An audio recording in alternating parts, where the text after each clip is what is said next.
What is going on, Giants fans? Welcome to another episode of Big Blue Avenue. I am your host, Tom Scavetta. Really excited to talk about this Giants football team tonight, heading into week 2, hoping for much better things to come. But first and foremost, if you're new to the channel, make sure to check us out on Instagram, Twitter, and YouTube at Big Blue Avenue. We appreciate all of your support. Also, make sure to leave a like on this video if you are watching. It does help with our algorithm, so we really do appreciate it. We're not just out there for likes and stuff, but we do appreciate all of our fans. And drop a comment throughout the show. We'll definitely talk about week 1. We'll talk about some key takeaways, reveal our first New York Giants player of the week, and then we'll have a very good friend of the show and mine, Brian Attard, Dallas Cowboys super fan, also a New York Rangers fan, so we have that in common, joining the show to help preview week 2 as the Giants look to get to 1-1 with 2 road games to open up the season. I couldn't tell you the last time that has happened. But first off, obviously, you see my hat. We'll address the elephant in the room. Today is September 11th, 2001. It's the 24th anniversary of 9/11. So tonight's live stream will be honoring the 3,000 people who lost their lives on September 11th, 2001, where a series of 4 coordinated terrorist attacks by the Al-Qaeda terrorist group were performed on U.S. soil by 19 terrorist hijackers aboard 4 airplanes. Citizens of 78 different countries perished, and an estimated total of 2,996 were killed on this day. But let us also remember our heroes who have passed away since then due to various illnesses. And this day, 24 years ago, heavily affected the New York Giants. Now, the NFL didn't play in week 2. The Giants were just getting home from a Monday night football game in week 1, and they landed at Newark Liberty International Airport, and the gate right next to them was the plane, the 4th plane that took off and crashed in a field in Shanksville, Pennsylvania. That was a California-bound plane, United Flight 93, that was hijacked about 40 minutes after leaving Newark, New Jersey. Passengers learned of the events at the World Trade Center via cell phone and air phone calls. 44 people died in that plane crash in Shanksville, PA, around 10 a.m., and the Giants were right next to that plane. Head coach Jim Fassel at the time said to, podcast host Rich Eisen, who's also big with the Rich Eisen Show, talking about his experience in that day, helping save people on his boat, living in New Jersey, staying there at the time. And Giants Stadium back in the day was a ground where people could park and get onto a bus to get into New York City. And it held about roughly 200 cars a day on average. Again, that's how many people used Giants Stadium as a transportation ground. When Fassel left work on the day of 9/11, obviously chaos and everything, all the cars were still there. When he drove back the next morning, around 150 cars were still there. Those were the people who had perished, in the World Trade Center area. So we send all our best. We thank our first responders, the FDNY, who lost 343 members that day. The NYPD lost 23 in the line of duty, 60 total police officers as well. And before we, sort of dive into the football portion of the show, I think it's very important to mention your 9/11 story. And with mine, now I'm sitting here doing a podcast for the New York Giants, but 24 years ago today, I was a 6-year-old boy going to school in New York City, 15, 20 minutes away from where the terrorist attacks happened. And, it was a humbling experience. It was interesting. My mom raced to Long Island City to get me, which is where I went to school at the time. And the principal or the teacher, I forget who it was, said, "Hey, you're one of the first parents here to get your kids." So we raced home, stopped at Pathmark, got my brother, and we sat and we watched it on TV. And the NFL did not play the next week. And that really puts stuff into perspective, life into perspective. And, still living in the New York City area, Just want to make sure we honor and pay homage to all of those who passed away on September 11th, 2001, and everyone who's passed away from 9/11 related illnesses since then. May you rest in peace. You are loved. You are never forgotten. Of course, in quotes, never forget.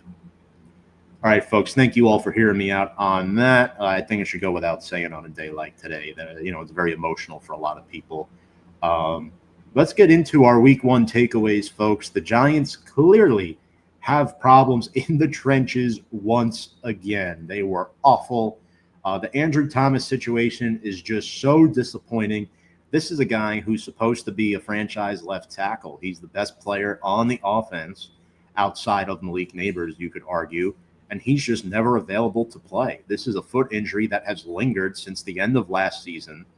It's not good, and it really hurt Russell Wilson in this game, a quarterback who's only 5'10", 5'11", trying to throw behind an offensive line that has been putrid. James Hudson started in the place of Andrew Thomas, and Hudson gave up 6 pressures in this game. And, I know it's a small sample size, but Washington doesn't exactly break the bank in terms of pass rushing. Russ was sacked twice in this game, and, you have to consider and think, why did Joe Schoen go out and give this guy 2 years, $12 million? It's because they missed draft picks in 2022 and 2023. They're unable to start now, and you have to overpay in free agency for below average talent. And that's exactly what the Giants did. They paid a swing tackle, $6 million a year. We're sitting here talking about the same stuff every single season. It's a new year, and it's the same old Giants. But I'll tell you what's not same old, and that is the quarterback room. Russell Wilson completed under 50% of his passes in his New York Giants debut as quarterback. It was rough to watch as a fan. Did not love what I saw from him. Again, you got to give the play calling and the offensive line some critique as well. But the question is, guys, how long is Russell Wilson's leash? That's what I want to know. I'm not exactly sure. He was named the Week 2 starter, and personally, I want to see Jackson Dart play, but I also want to see him succeed.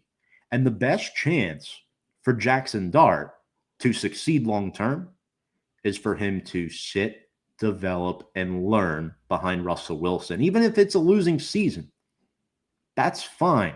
I mean, of course, I'm not fine with losing, but as long as we're competitive in these games, then you could turn around and say, yep, towards the end of the year, let's put Dart in there. Week 12, week 13, whatever it is. He sat for 2.5 months. He can learn behind Russ, but my God, it was bad. Malik Neighbors is obviously unhappy. Brian Dable's seat obviously is warm based off last year, and he's going to try to save his job in year 4, as he should. And that's going to force his hand. They traded up in the draft, gave up a couple future picks to draft Jackson Dart. We're going to see him sooner than we want. And that could affect his development. And it is concerning. Do I think Jackson Dart will be a success? I do. I really do. And I wish the best for him and the New York Giants moving forward. But right now, if we see a Giants offensive performance against Dallas on Sunday, like we did against Washington in week 1, it's time for Jackson Dart, regardless of who the opponent is. You throw him out there against the Kansas City Chiefs if you're Brian Dable. He needs to keep his job, and that's exactly what's going to have to happen. I don't love saying that. I don't love admitting that. But what's best for the Giants in 2025? If Jackson Dart's starting football games. What's best for the Giants in 26, 27? Jackson Dart starting football games and playing well. Now, I know what you all might be thinking. Oh, well, they benched Eli in 2019 after just 2 games and they fired the head coach. Yeah, that could be a very, very similar situation here. But I think the difference is Jackson Dart has passed the eye test, guys, with flying colors. Daniel Jones had good performances, but he never really passed the eye test for many. And I think with Joe Shane and Brian Daboll both here, Jackson Dart will be just fine. It just might take him a little bit longer with where we want Dart to be as the franchise quarterback if he has to come in sooner than later. And that's all I really have to say on that. Other stuff, obviously, Malik Neighbors is unhappy. I know him and Daboll downplayed that a little bit. Not the best look at all for the Giants, but in reality, they have to get him the football more. They can't just throw it his way with the 12 targets. They have to put the ball on his hands, guys. Malik Neighbors had 5 catches for 71 yards on 12 targets. That's unacceptable. It's unacceptable because he should have more than an under 50% completion rate when throwing his way. He is the best weapon the Giants have had on offense since Saquon Barkley, and the best receiving weapon since Odell Beckham Jr. And I don't want Odell 2.0 to happen. I don't think anybody else does either.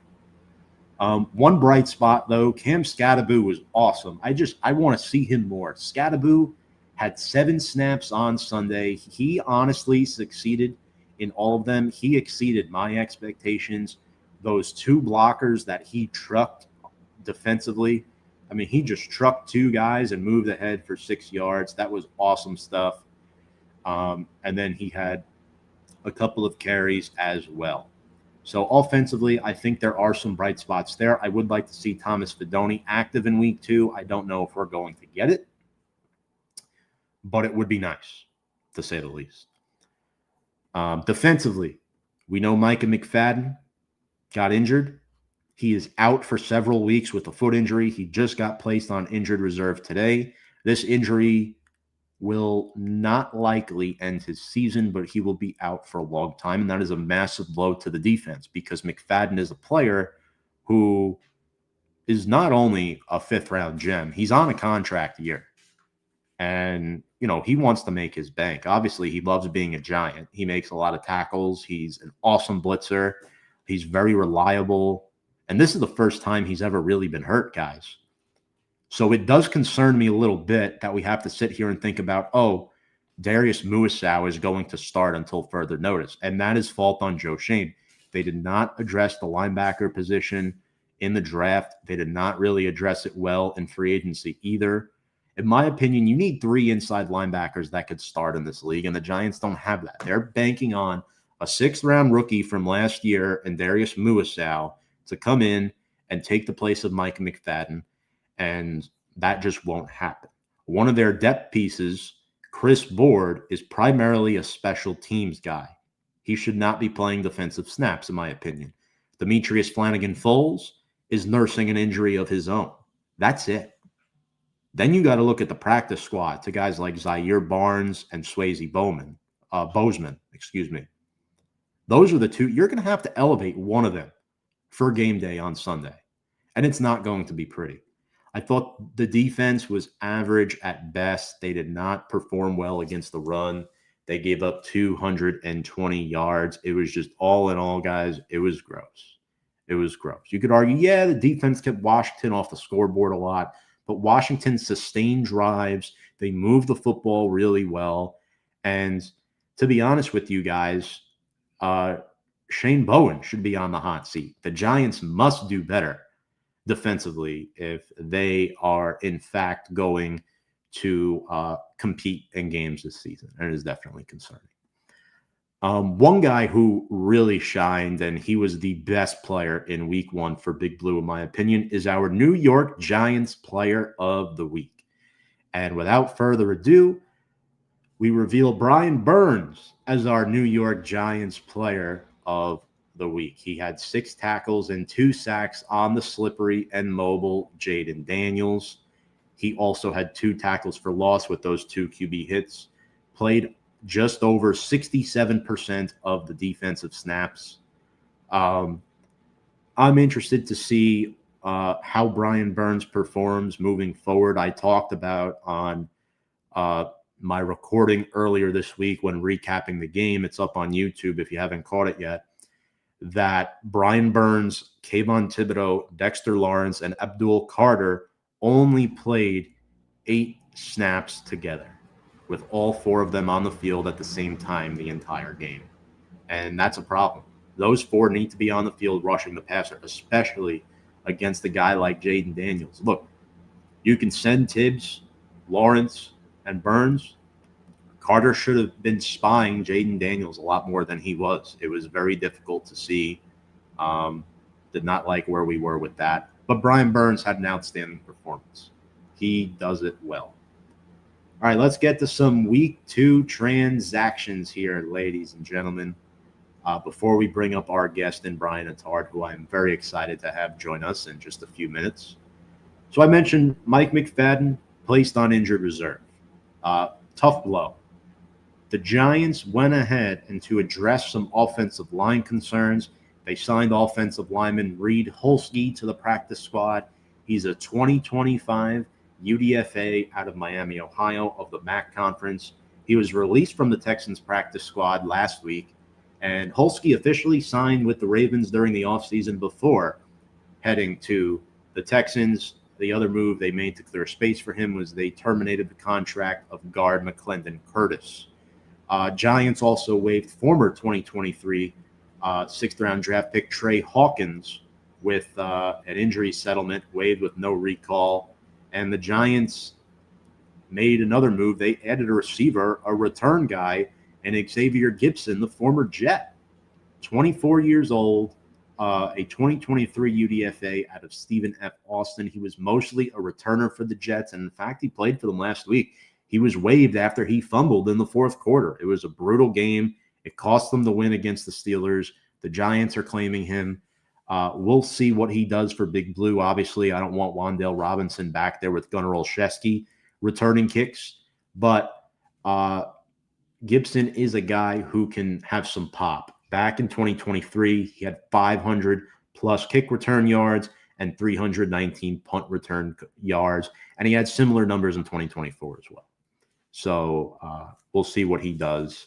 All in all, I think it's just brutal the way this Giants season has started.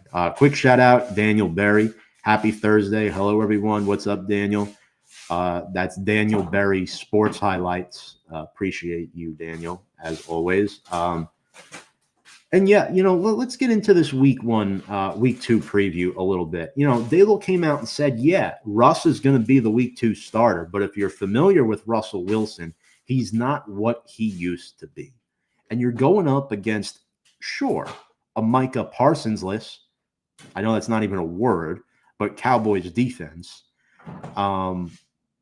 Giants have not started multiple games on the road in a while. It'd be terrible if they lose both of them. So I get why they're going with Russ here. They don't want Dart's first start to be on the road in week 2. They definitely have to lay off a little bit. But I think we might see Dart at the end of this game if it gets out of hand, and then have him starting week 3. I don't love saying that, like I mentioned before, but it is a real possibility. Lines in this game, look, Dallas is going to be favored at home, rightfully so. They took the Eagles to the brink, 1-possession game. On 10 days rest from Thursday Night Football, 5.5-point spread. Cowboys have been dominating the all-time series for the past 10 years. They've won 15 out of the last 16 matchups, and they've won the last 8. So the Giants have not beaten Dallas since January 2021 when Andy Dalton started in place of the injured Dak Prescott. Giants have not beaten Dallas on the road in a while. In fact, it was 9 years ago to this date, September 11th, 2016. So, yeah, it's going to be very interesting to see what happens. I'm very anxious to see how this Giants team looks. And if you have any thoughts on the Giants, make sure to drop them below, because we're interested too. We want to know what you guys think of this Big Blue squad, because right now it's not looking too hot. Maybe you're a little more optimistic than I am. I think a lot of Giants fans were optimistic coming into the season. I kind of faded them a little bit last week. I said they'd go 6-11. Now that might even sound like a stretch. It really might. I'm not exactly sure what the path forward is. I'm not in the front office. I am not on the coaching staff. I'm not going to sit here and act like I have the answers for you. But what I can say is that it's only going up from here. because there is a rookie class that is going to grow. Abdul Carter and Jackson Dart headline that class. And this is the second draft in a row that Shane has nailed. I just don't know if it's too little, too late. And I think we will see Jackson Dart by week 5, week 6. I do not think they're going to say, hey, buddy, let's throw you out there for the home opener against Kansas City in week 3. Have that for your first NFL start. Or the Chargers in week 4. I don't see that happening. I think a more realistic possibility is week 5, maybe the week before the Eagles game. I would prefer week 12, week 13. But I'm not Brian Dable. My job is not on the line here, right? You want to get him in there sooner than later.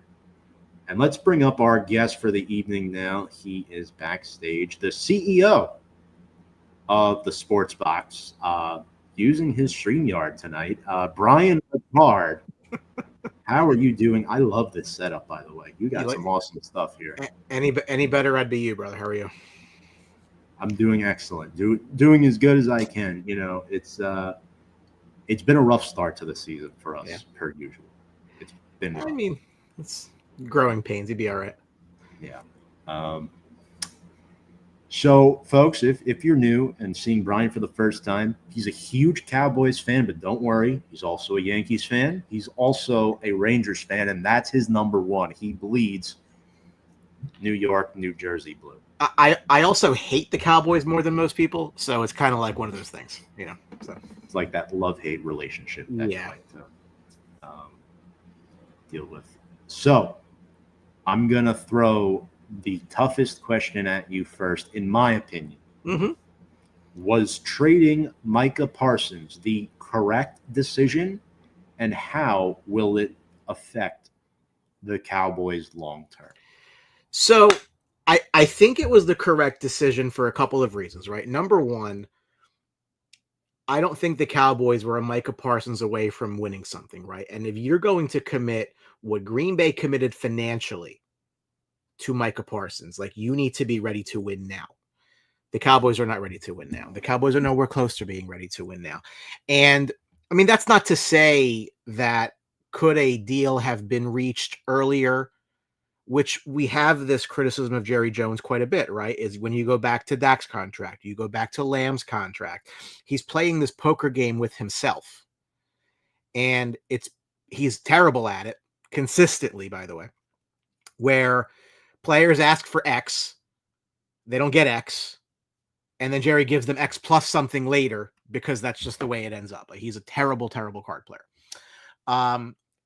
It was the right move to trade him for the very simple reason, Tom, that this team isn't going to win jack shit in the next 4 years. So why are they going to pay a pass rusher when they have all these other issues? Like, you know, it doesn't really matter who your pass rusher is if your quarterback's just not good enough, right? You know, it's not a great correlation, but you'll remember a couple years ago where the Washington, whatever they were called at the time, drafted Chase Young second overall, as opposed to filling a quarterback need. And it just felt weird at the time. And now Chase Young, I believe, is on the Saints after spending some time in San Francisco and God knows where else. And eventually Washington got a quarterback, right? But like, they just didn't do it in order. So again, if I'm the Cowboys personally, which I'm not, obviously, but I would be doing more selling. I don't think they're going necessarily to do that because their owner is 82 years old and thinks he invented football. But Micah Parsons was not going to win with the Dallas Cowboys. So I was perfectly fine moving on from Parsons and building towards a potential post-Prescott future. And if that's the plan, I'm good. If the plan is to aggressively, you know, trade those picks for other stuff, then maybe not so much. I mean, if it were me, and it's not, but if it was, sure, I would be looking to package those picks. I'd be looking to lose as much as I possibly could, but then package those picks up to get a quarterback that I'm going to use longer term. I don't think that's going to happen, but that would be my approach. I was perfectly fine with the trade because I just didn't think they were ever going to. Once Hendrickson, got his money and everybody else got money, like it was just one of those things where like it's always, can you top this? It's not even about like what players want. It's they need to be the highest this, the highest that. So as everybody else signed TJ Watt, like it just became like, okay, like this is just not going to work. Like you can't have Dak making what Dak is making and Lamb making what Lamb is making and trying to pay an offensive line and guys are going to come up for contracts. He just kind of got priced out. I think he wanted to stay. Everything that you saying that you see was that like he went to them at the end and said, can we talk about a deal? And they pretty much told him to, F off, like, play on your deal or leave. So was that Jerry's ego? Probably. Is it always Jerry's ego? Probably. Welcome to Cowboy football. Yeah, it's been a long time. I still think, we're on the younger end of age-wise. I was 1 when Dallas won their last Super Bowl, if that means anything. So that has to change. And shout out to my dad chiming in saying he did well in Green Bay this week. Who did he chase down? Was it Goff? It was Goff. Goff, statue, meat and potatoes quarterback, not mobile, but he chased him down from sideline to sideline, essentially, on that one play. The thing about Green Bay is I think the cap will catch up them sooner than later. Like, I think their best chance to win, frankly, is this year, whether they do or not. I think it gets harder after this year. Because now you spent the money, and you don't have the picks, so you got to go. Agreed. Sticking with the defense here, and Micah Parsons for one more minute. Mm-hmm. Obviously, you brought in some new defensive starters, right? Dallas, they signed Kenneth Murray Jr. They signed Jack Sanborn. They traded for Kenny Clark in the Parsons deal. But what is their identity following the departure of Parsons? Who is the guy that you look to and say, yeah, he's that guy that you have to game plan for if you're an opposing offense? So I think they're trying to build a culture for what it's worth. Right now, I think they're basically a very good secondary and Kenny Clark. And now that Duran Bland is hurt, we'll see if that sticks. Or maybe the secondary just looked really good last Thursday because Jalen Hurts can't throw a football. I mean, that's also possible. Also true. The problem that I think they're going to run into is the things that Micah did that don't show up on the stat sheet, right? So, he would be the kind of guy to draw attention away from other guys, which would open them up to get to the quarterback or at least rush to the quarterback, right? Lane Johnson was always very good at blocking him, and Lane Johnson's unbelievable. But that sort of a defensive force is able to just disrupt. And maybe he's not the guy that gets to the quarterback or gets to the pressure, but he creates the environment for someone else to be able to do that. The team had 52 sacks a year ago. Now, he only had 12 of them, but that did lead the team by over double. The second place guy was current Giant Chauncey Golston, who had 5.5. I think eventually, like, I like DeMarvion Overshown. He continually gets hurt though, which is an issue. I think he can be an impact player. Donovan Ezekiraku with their second round pick. I think he can become an impact player. Fun fact, he went to high school about 15 minutes from where I am in South Jersey, and I'm personal friends with who his head coach was. And he said, you got a winner right there. So, I mean, obviously he's partial to his guy, but I think that could have some legs as well, as far as, how they get to the pass rush. They say they want to quote unquote manufacture pressure. Right. That was the buzzword after they got rid of Parsons. And, like, that's a nice idea, right? It's nice to say that. I don't know how that actually works in practice, but that's Jerry Jones trying to sell a trade to a fan base. You mentioned Ken Murray, right? They have him, guys like Dante Fowler, who were high picks somewhere else that didn't really pan out. And, it means that they have pedigree and talent. Maybe the right scheme or coach gets more out of them. I guess they're kind of banking on some of that. Siobhan Revell, who was a corner they drafted in the 3rd round, he has potential to be really, really good. He was going to be a 1st-round pick if not for an ACL injury. So he has that pedigree if he can get back to what he was. And I think it was the Cowboys medical staff that did his surgery. So, I do get PTSD of Jalen Smith when I hear that. But it's kind of the same idea. So hopefully that, we'll figure that out. I said a lot to try to answer your question, but I think I Yeah. think it really is a work in progress, right? I think that they're trying to build something right now. The strength is their secondary. We'll see where that goes. Again, yes, they did need to learn how to stop the run. And yes, Kenny Clark can do that. Kenny Clark's also 29. So it's not as if you're getting someone who's Micah's age to build around. Like, Sure. I don't even know if Kenny Clark's there next year. Like, it's one of those things where do you free up cap? Like, it's all, it feels like they're trying to do something in the moment that I don't think they're capable of doing, if that makes sense. Yeah, no, it's fair enough. I think, you have a couple really good players, but it's mostly role players trying to develop into potential stars. And I think Dallas does have some potential stars on their defense, but all in all, it's going to be difficult to pay them, as we saw what happened with Micah Parsons. Generational talent just walked. And, a lot of people are comparing it to the Reggie White deal. And we'll see. We'll see what happens. There's a lot of time. We'll know in a year or two from now, but I don't know. I have no ill will towards Parsons. I mean, he wanted to stay. At the end of the day, it was clear he wanted to stay. And the only reason that he didn't was because Jerry waited. And again, maybe it was, there's talk of like he didn't have the locker room support that Dak and Lamb had, that the podcast, annoyed people, again, a million different reasons. It just didn't work out. And that's a shame because he was a Cowboy fan growing up in PA of all places. And I feel that being a Cowboy fan in South Jersey, so I get it. But it's just, it didn't work out. And sometimes it just doesn't. Good for him. What it is. Yeah. Speaking of which, I like the situation Dallas is in. What are your expectations for Schottenheimer? Because to me, as an outsider looking in, this feels like a yes man hire.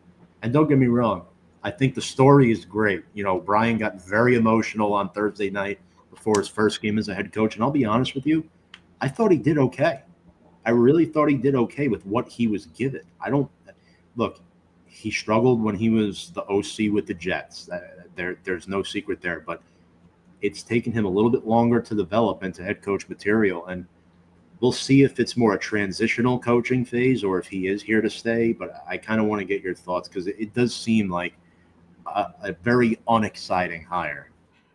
Do you remember how negative I was about Mike McCarthy? Yes. Yeah. This is underwhelming to Mike McCarthy. What you said is 1,000,000% correct. And that is the problem with the team. I'm not going to sit here and quote CM Punk's pipe bomb that I've done a couple of times, but it's, maybe I will. Maybe this team is better once Jerry Jones is dead, but it's probably going to get taken over by his idiotic son-in-law and his doofus daughter and the rest of his stupid family. So he is a yes man. And that's what Jerry wants. All this talk of, they're going to get Bill Parcells. Not Bill Parcells, Bill Belichick. No. Like, that was just never going to happen because he would come in and do what he wants to do, not what Jerry wants to do. This is Jerry's world. That's not a phrase that's inaccurate. Schottenheimer has never been a head coach anywhere else in the league. He was their offensive coordinator for a couple of years. So it felt like you thought it could be like 10 people and then it wasn't. And he was around like, hey, would you like it? You want the job? You've been here the longest. Like, it's just, everything they do is wrong. Like, I have no expectations. It was such an underwhelming hire that I miss Mike McCarthy, and I hate Mike McCarthy. So it's just like, it doesn't matter. I'm going to have to add a little bit of fuel to the fire here, Brian. So apologies about that. But NFL.com, when previewing Giants Cowboys earlier this week, listed Dak Prescott as the hotter quarterback going into this game. What exactly is hot about Dak Prescott and his 21 of 34 for 188 yards while making $60 million a year? So hotter in this game? Is that the approach I'm taking? Because if that's Russell Wilson's a dead body. So, by definition, if Dak's alive, the body's warmer. I guess we'll look at it from that standpoint. I think that's more that I feel is more that is a discussion point around Russell Wilson being 17 to 37 for $168 than it is about Dak Prescott. Yeah. He didn't play poorly against the Eagles. I just think he is what he is. Yeah. They'll throw the ball because they're going to have to. Maybe it's a better fantasy start, but Oh yeah. I look at what you say there as him being the hotter quarterback and say that that's more about Russell Wilson than it is about Dak Prescott. Yeah. No, 100%. And do you think stuff went wrong for him in week one? Like, to be honest with you, Philly's defense was quite underwhelming in that game, and Dak just seemed like he couldn't capitalize on it enough. Now, he was hurt by that CD Lamb drop. That was massive, and that was not on Dak at all. Yeah. But it just seems like Dak, and I don't know if it's him or if it's just Dallas in general, just missed opportunity after missed opportunity. And that was the theme of Thursday night's game. I thought at times Dallas played the better game. Sure. But they couldn't pull it out. Some of that could be coaching. And that what you just said there, it's an evergreen statement. It happens all the time. This is not something that is new. Yeah, I mean, I think the drops hurt a stat line for sure. I mean, he didn't play a poor game. It's just, he is what he is. And you mentioned, Lamb's drops. And I think, look, that people forget that we're still basically in the preseason. Like the way they do it now, guys don't really play. They barely make them practice because everything that the union has negotiated. So, I mean, September is essentially the new real preseason for what it's worth. So, Lamb dropping balls. Yeah. Like, is it a concern? Sure. Is he going to fix it? Yes. He's too good not to. I do think that speaks to the risk you take in paying big money to wide receivers. Because they can be up and down. I'm not going to sit here and say they're like, bullpens in baseball, but, guys have down years, sometimes they get the yips, if you will. It's early in the season. If Lamb is not a star, pardon the pun, like this team wins 2 games. So like, I just don't think that's, like the offense runs through him. So if he's not going, and he still had 7 catches, 110 yards. Like, it wasn't like he had this terrible game either. But you remember the drops because that's potentially the difference in the game. They played well enough to win that game. And, the heart in me would always love to beat the Eagles because why not? The head in me says, I'm looking for a down year. So great. We'll see where my end was. But no. The Eagles were very susceptible to a loss there. The Cowboys played well defensively, enough at least through the air. Just didn't happen. Yeah. Speaking of through the air, George Pickens is a new Cowboy. I traded him in our fantasy league because I knew he was not going to be a guy that I wanted to keep long term. How does he fit in to this Cowboys offense? So I think what he does for the 1 year he's going to be here, because I don't think he's going to be here after the season, just my gut. He should conceivably open things up for Lamb. And I say that because, they really haven't had like a really functional number 2 receiver since Amari Cooper was here in 2021. They've relied heavily on Lamb throughout his career. And for the most part, he's answered the bell. You may remember that I was a big proponent the last couple of years of Jake Ferguson. Some of that was I liked Jake Ferguson as a player. I thought he could be very good. But the other part of it was, well, who's he up against? Like who's second in getting these passing opportunities after Lamb? There really wasn't anybody that you were looking at and say, oh, well, the laundry list of crap they've had at 2 receiver. So, Pickens should draw a decent amount of coverage. They're not going to necessarily be able to double Lamb because Pickens will burn them. I think it's an extremely short-term move. I think it's a Band-Aid, and then we'll see where they go. I was actually semi-surprised that they didn't go look for a receiver in the draft. I just felt that was the direction they were going to go. They didn't, which is fine. But he should just relieve some of the ability of a defensive coordinator. Just, go double Lamb. Because if you take him out of the equation, they got nothing. So that's where I think Pickens can help. I honestly thought Matthew Golden had Dallas Cowboys written all over him, but they didn't go that direction. They're thinking, well, we just invested our $60 million quarterback, and I know you hate to hear this, Brian, so I'll make this quick. No, yeah. It takes a lot of time to decide. You got to protect them, and that's why they took Tyler Booker in that first round. Oh, absolutely. But like they've continually, again, so I'm a trenches guy. I always will be, right? Like if you put a gun to my head, I would have rather, if I was Cincinnati, taken Penei Sewell over Jamar Chase. And that's like heresy to people that play fantasy football. But like you look at the Chargers now, right? Yeah, look, Malik Neighbors is a great player. Look at Joe Alt and tell me that that's not an unbelievable fit, even despite Slater being hurt, right? They had a great game against the Chiefs. So again, I'm a trenches guy. I am not surprised they keep adding to their offensive line. I get it, and that's great. I was mildly surprised that it didn't go for a receiver in round 2 or round 3. It didn't happen that way. That's okay. That's kind of been their MO. But again, remember when they traded for Amari Cooper, whenever they traded for Amari Cooper, it's been a while. Years. Yeah, and I said at the time, like, they're going to force feed him the ball. Why? Twofold. One, Jerry has to be right about his moves.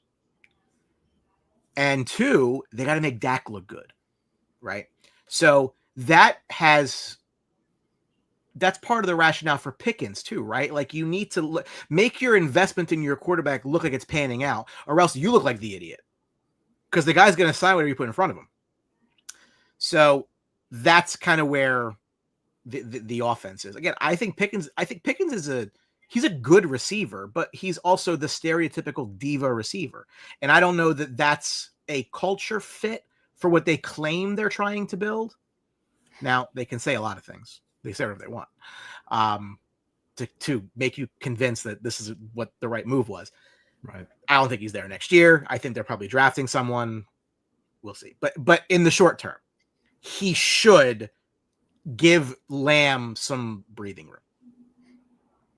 And usually when the Steelers get rid of a receiver, it's for good reason. We've seen that in the past. Antonio Brown, Mike Wallace, Juju Smith-Schuster. I mean, it's been a revolving door. And, Tomlin usually knows what he's doing when it comes to that. Yeah. So we'll see if Pickens is successful. Hope for your case that he is, or maybe not so much because Dallas needs to rebuild and get that draft capital. I don't know. They just one position you won't have to worry about in the draft for like the next 15 years is the kicker position. In my opinion, you have the best one in the NFL. If the Giants for some reason hang around in this game and it comes down to a kick, I think this guy's got it.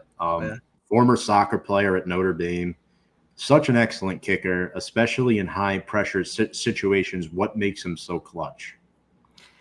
Well, clearly it was his college soccer experience, right? Yeah. You never went to school, right? Mm-hmm. Yeah, Notre Dame grad. That's for you, buddy. Yes, sir. Sorry, you cut out for a second, and then I heard Notre Dame grad. Yeah, so that's his college experience. I did that for you. He's such a weapon, and he is like ice in his veins, like nothing bothers him. He's always so calm. It's honestly unfortunate for him that he's on a team that can't fully utilize his abilities. If I were him, I might be the first kicker to demand a trade. Send me to Kansas City. Send me to the Chargers. Send me. Their kickers are good too. But I'm just saying, like, that's a weapon, and people like underestimate how much of a weapon a kicker can be because it's a kicker. I think Peyton Manning's our idiot kicker. Like that kind of changed perception a lot. He's so good. Like you just don't worry about it. He very, very talented. And you saw the first ever 70-yard field goal made in the preseason by Cam Little of the Jaguars. That completely changes the game. And these soccer players that come in and just start kicking, it's insane. Like Aubrey changes the landscape, in my opinion, of fantasy football kickers. That is not a guy you wait for in the last round or the second to last round. I mean, you got to take him with like 5 rounds left if you want him. At worst, I feel like. In some leagues, depending on how your league is, what the scoring is, whatever it is, he is a weapon. He's not just a kicker. I agree. He is insanely talented and good for him. I think he plays a big role on Sunday. Again, if the Giants defense bends but doesn't break, you have Brandon Aubrey, and that should win you some games this year. No doubt. But Brian, let's get into some keys of the game. Mm-hmm. Now, for the Giants, right? I know we've talked a lot about Dallas over the last several minutes, and we'll make sure we steal a player off each other's team in a little bit too. I guess what, if anything, worries you about the Giants at all heading into this game, because you haven't lost to them in 5 years? What is it specifically? Obviously, Malik Neighbors' presence is there. Dexter Lawrence is there. What, as a Cowboys fan, are you thinking, yeah, Dallas needs to worry about this in order to win? I thought coming into the year that the Giants defense would be much improved. Again, adding Abdul was a great move for them. The draft fell perfectly for them to do that. I mean, that's going to be a concern, right? Is the ability to protect your quarterback from that standpoint. My second concern is, is what Javonte Williams did more fool's gold? Like, was that just because Jalen Carter just was out of the game and that's why he was able to run the way that he did? Now, I've always thought he was a talented runner in Denver, just injury prone. So I was happy that they got him, even though I'm not a big running back guy. Like, I'm good with that kind of scrap heap. Pay that guy. That's fine. Offensively for the Giants, I just don't know what to really expect, right? Like, they really struggled last week, right? So was that early preseason? Was that Russ's first game? Again, it's hard to attribute something. I will be very curious to see if the Giants try to run the ball on the Cowboys, right? When Kenny Clark's on the field, they're good. They were good at blocking the run, right? When he wasn't, they got run on, right? I know Tracy didn't really do overly well. He got 25 yards last week.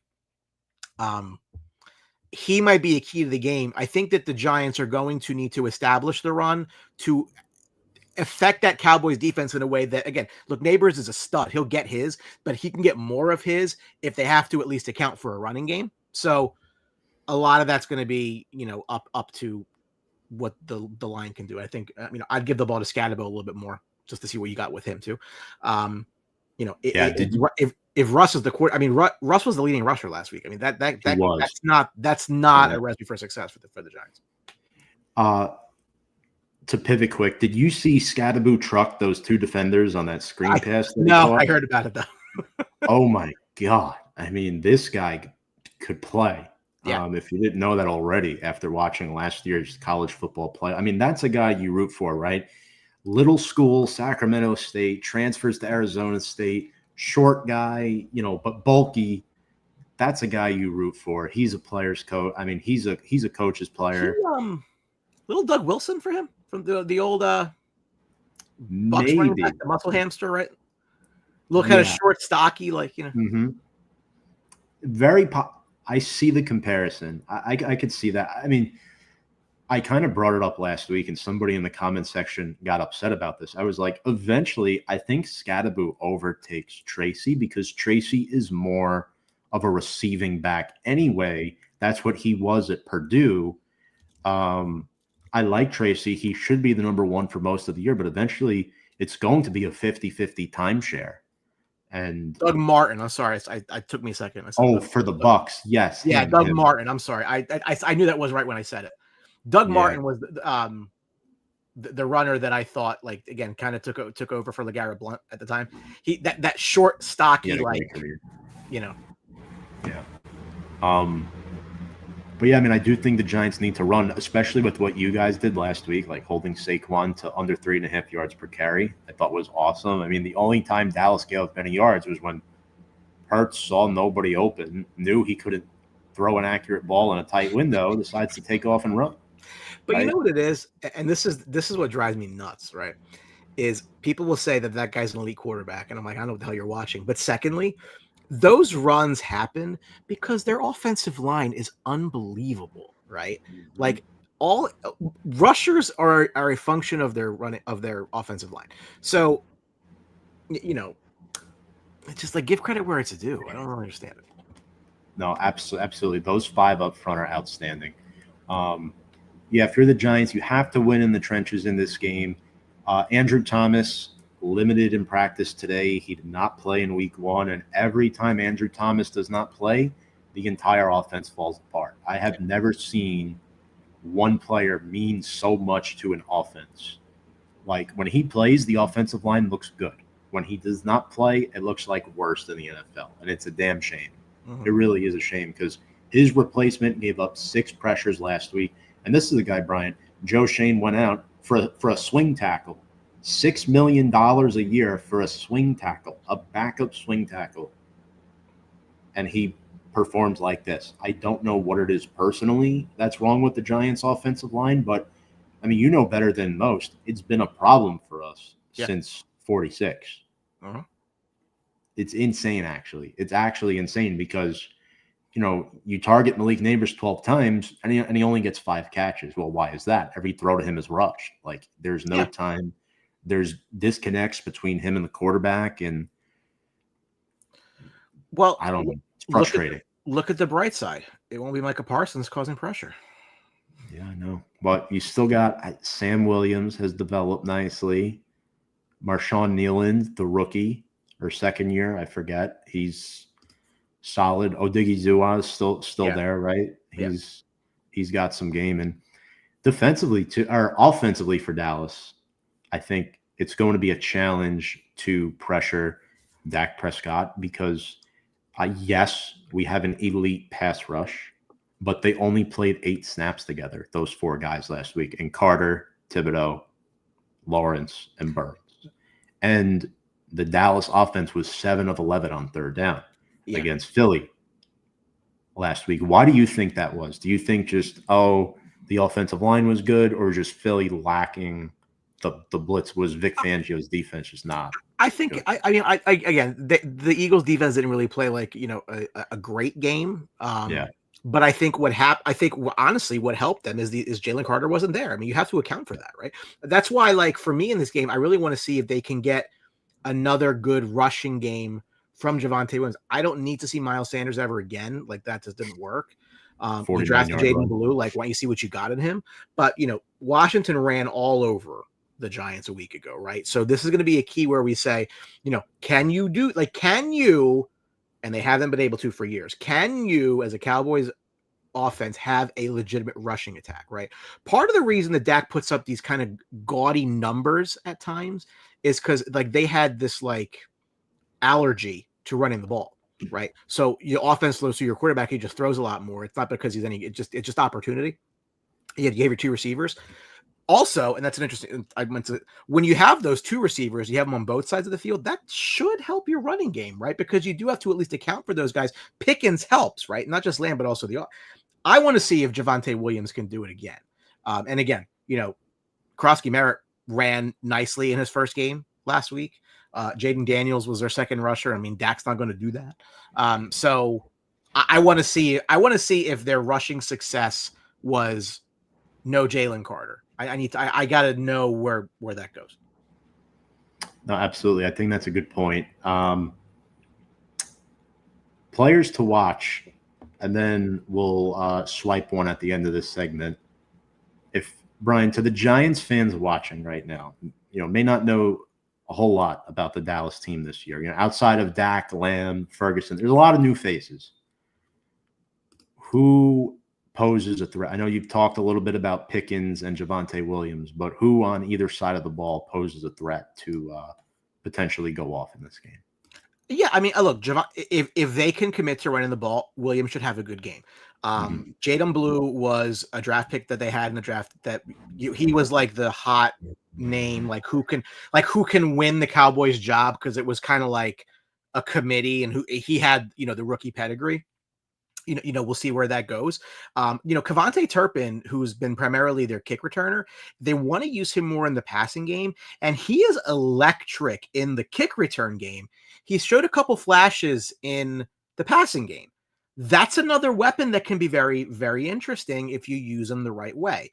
I don't know that he's out there for 3 receiver sets all the time, but I think it's like, that kind of speed can kill, especially if you're having to account for Lamb and Pickens. So, he's going to be a threat in the return game, but he can also be somebody who puts something up in the passing game as well.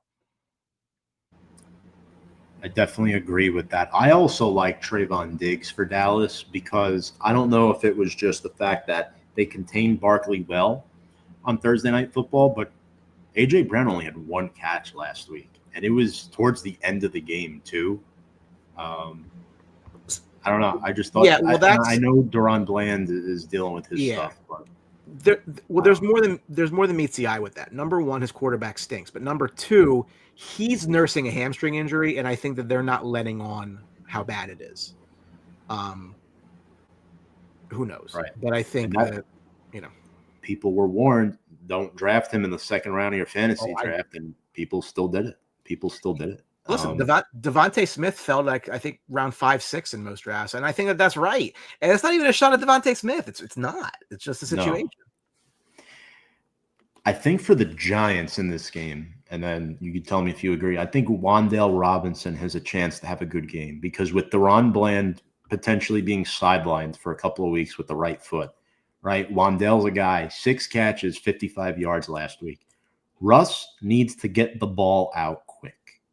And behind this offensive line, your best shot, get the quick passes out to Theo Johnson, Wan'Dale, Daniel Bellinger, whoever it is, just try to make something happen, please. And don't have a repeat of last week where we're trying to force the ball down the field to Malik Neighbors.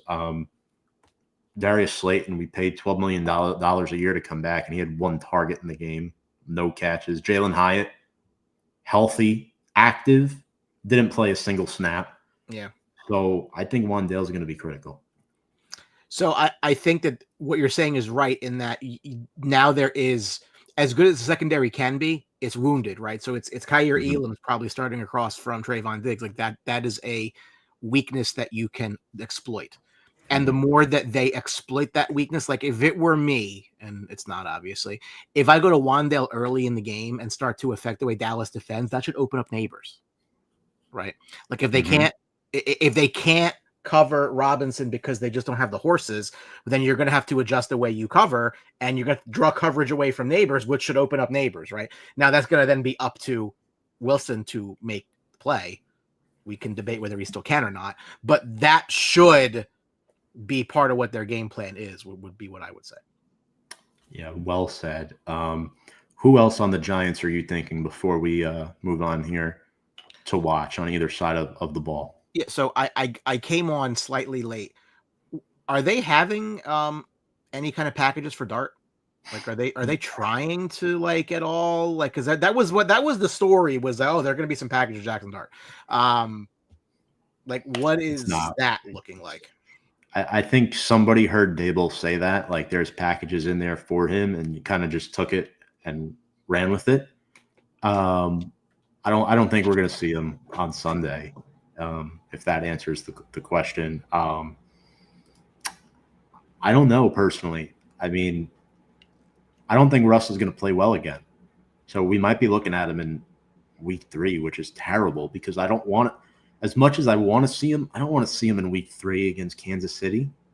I really don't. I really don't. And ultimately, you're better off waiting a little bit. But if you're Dable and Russ looks against Dallas the way he did against Washington, you almost have to do it. So I would tell you that it's probably easier to bring Dart into this game than it is from the start the home opener. Right. Like, right. In a way, if the game's semi out of hand, I'm not saying it's going to be, right, but let's just say that it is in the mid third, get them. So, but that's the thing, man. Like I keep saying this, teams are so reticent to hit that reset button at quarterback because it changes everything. Right. And maybe that's me having flashbacks of Romo coming in for Bledsoe and then he never gave it up again. Great. Like if Dart comes in and plays well, like you can't go back to Russell Wilson, right? Because you've got 51 other guys that, are putting their ass out there. Just like, you got to put your best foot forward. So I think it's between a rock and a hard place when at the same time, he might be coaching for his job. Like, it's like this uneasiness, like once you make that decision is made. Like I think that whenever they start Jackson Dart, that's it. Right. Like you can't look back. Like you can't go home again. Like that's it. So I agree with you that it's a very difficult decision to make. It's more difficult for him to do it in the home opener, right? So maybe it takes to week 4, week 5. I think I came on as you were saying that. Mm-hmm. And maybe it was just rust for Russ. I don't know, but like they got to figure that out. I look at what happened with Drake May last year, and that's what I worry about. Drake May was good, but his development was rushed. And, Sure. You saw the interceptions. You saw the turnovers. Yeah, you saw some good plays, too. You saw some nice passes and runs from him, some good touchdown plays. But ultimately, a lot of people came away being like, yeah, it was a so-so year. Now his coach is fired because he might have waited too long, and he was a terrible head coach anyway. He should have never been hired, in my opinion. They didn't even have an interview process, and they just named him last year. Mm-hmm. But now you have Vrabel in there, a guy who I think can coach that team and relate to the players. Josh McDaniels is back, not to get on New England here, but with the Giants, I don't know if Daboll's going to keep his job because the offensive coordinator stinks in Kafka. He's terrible. And then Shane Bowen's not good either on the defensive side. You have 2 bad coordinators, a terrible offensive line. So whenever Dart does get the call and goes in there, it might not be pretty right away. Yeah. And unfortunately, this is what happened with Daniel Jones. And the difference between Dart and Jones showed us good plays, but he never officially passed the eye test. I think Dart already passed the eye test. I mean, I'm sure you saw him a little bit, some highlights in the preseason. This guy throws accurate balls when he's getting hit.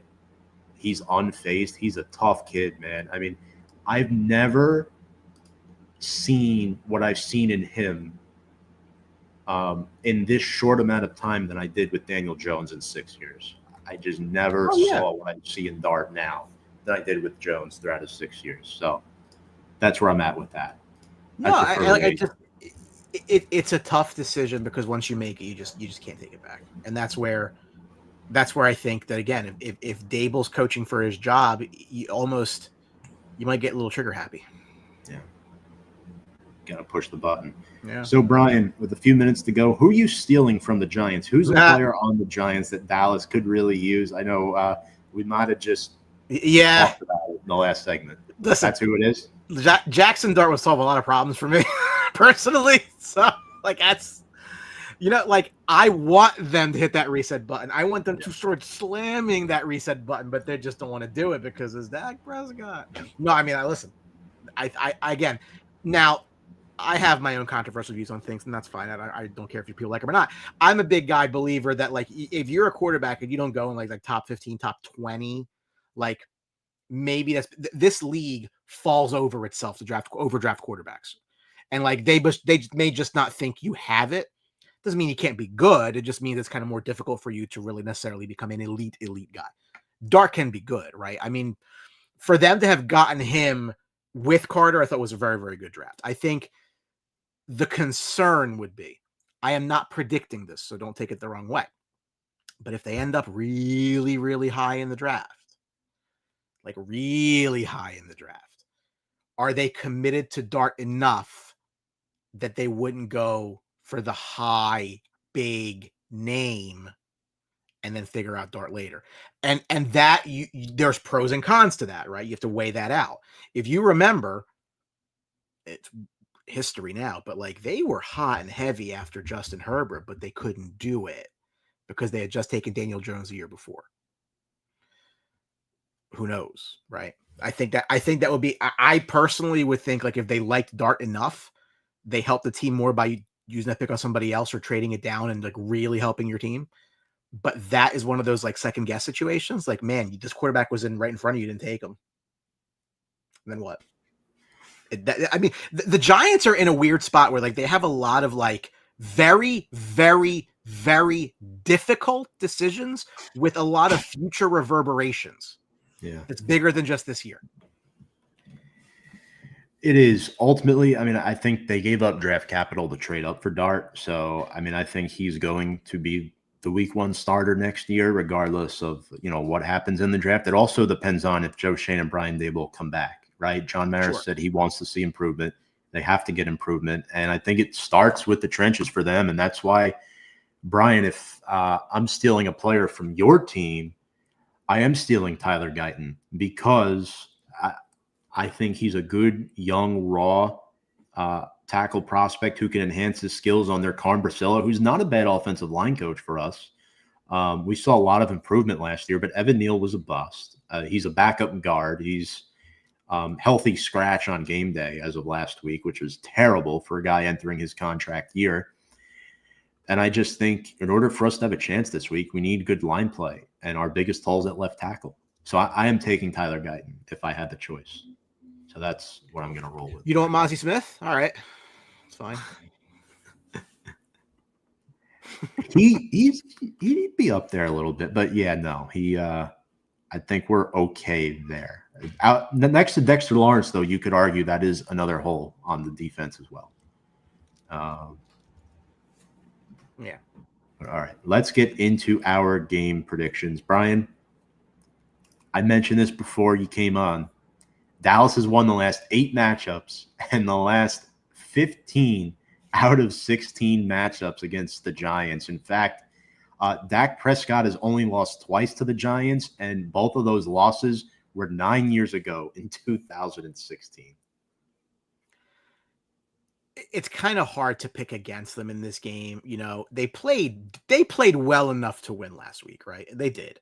I think I read a stat that over the last, I forget how many number of years, but if you just, and again, it's kind of weird because they're both 0-1, but if you just bet the 0-1 team in week 2, like they're 54-40 against the spread, something like that. I think it's just hard to pick against them, right? Like the Giants just gave you nothing last week. And I mean, you tell me if I'm wrong. Like they didn't really give you anything to like be like, oh, okay, well, this is positive. Like we can build from this, right? Whereas the Cowboys, frankly, to my chagrin, they kind of did, right? Like they if Land doesn't drop some balls, they beat the Eagles in Philadelphia. They ran the ball, which they never do. They defended the pass well, which they never do. Yeah, they got run on. That'll happen. But Kenny Clark played well. So I believe they're a 4.5 point favorite here. I mean, this kind of has like 27-21 written over it, maybe unless the Giants get nothing going offensively, which I think at that point you might see panic button. You might get Jackson Dart in week 3. I think they need to like get a couple touchdowns here, which again, I mean, week 1, just don't overreact. It feels to me like a 27-20, 27-21, like high 20 versus low 20 is kind of where it pans out. Yeah, look, I mean, I think the Giants will score at least 1 touchdown this week. God, I hope they do. That would be nice. I don't think it's too much to ask for a touchdown, but I'm going to go with Dallas here. I'm going to go 24-14. The way I look at this, Brian, is I just think Dallas will have the time of possession advantage. I think Dak will look good against the Giants because he always looks good against the Giants. That's part of the reason why his stats look so great over the years. He beat up on teams like the Giants and the Redskins. Yeah.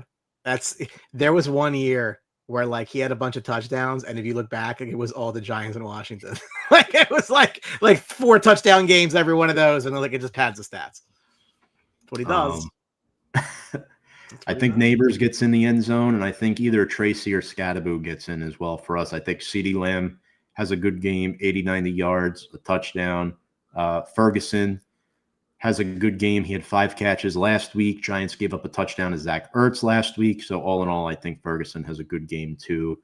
Yeah, that's what I think. Giants dropped to 0-2. Dallas improves to 1-1. What I would tell you is I think that Giants fans would be fine if they lose this game but don't look terrible. Like again, I this year to me is, and I think you said it, which is true. It's all about progress for the Giants, right? Give me a reason to give a shit about next year. Give me a reason to not fire everyone before next year. Like I think that's you know, you don't have, you can finish fourth. It doesn't matter. Look better in that process. Win 7 games. Like that's now again, that goes against my personal view of it. I'd rather them lose. If I were them, I'd rather win 2 and go do something with a draft pick. But like from the standpoint of these guys want to keep their jobs, like you have to show that we are on somewhat of an upswing to validate the existence. To validate them coming back 100%. It has to happen that way. But yeah, I mean, it's been a rough start for the Giants, and it's been a tough week overall. And regardless of what happens in this game Sunday, Brian, I think it's secondary, to what's been going on. And 24th anniversary of 9/11. I just want to encourage everybody, and I think you agree with this, to love one another. I just wanted to use this platform tonight to, spread some positivity to everybody watching, take our minds off the world's current events, especially, our nation's most recent events, today being 9/11, 24 years ago. And I think, Brian, you and I both do this for similar reasons, take our mind off things going on in the real world, have fun, spread some sports knowledge to people, learn things ourselves every day. Life is bigger than politics. At the end of the day, we're all human beings created in the image of God. And I personally think that regardless of our differences, we have to find our way back to love. Hate and violence are honestly they're tearing us apart lately. And I think the struggles with mental health are just causing too much pain and division in the world and in this country specifically. So just today, guys, on the 24th anniversary of 9/11 and moving forward to, I think it's a reminder to everybody to honor those we've lost, to no hate anymore, please. We really don't need it. Choose a different path if you do.